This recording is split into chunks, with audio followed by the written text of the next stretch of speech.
अस्सलाम वालेकुम दोस्तों रमज़ानुल मुबारक का दूसरा अशरा मुबारक हो। आज पाकिस्तान में रमज़ान की 11 तारीख़ है और इस हिसाब से ये ज़रूरी है कि अभी से फ़ितराने की रकम का लोगों को पता चले। तो दोस्तों, पाकिस्तान की मरकज़ी इस्लामी कौंसल जो है, उन्होंने फ़ितराने का हिसाब लगाया है।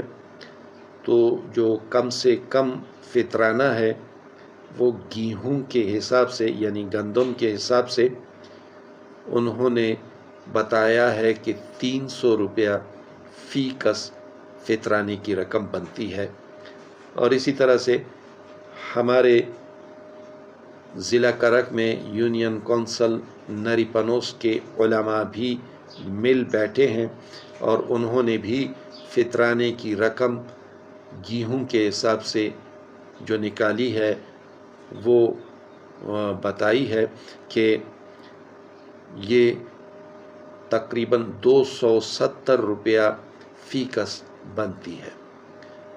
अब मर्ज़ी आपकी, आप जो मरकज़ी इस्लामी कौंसल है पाकिस्तान के, उस हिसाब से 300 रुपया निकालते हैं या फिर यूसी नरीपनोस के उलमा की जो बैठक हुई है और उन्होंने जो रकम बताई है 270 रुपया फ़ी कस, उस हिसाब से फ़ितराना अदा करते हैं। अल्लाह ताला हमारे रोज़े कबूल फरमाए।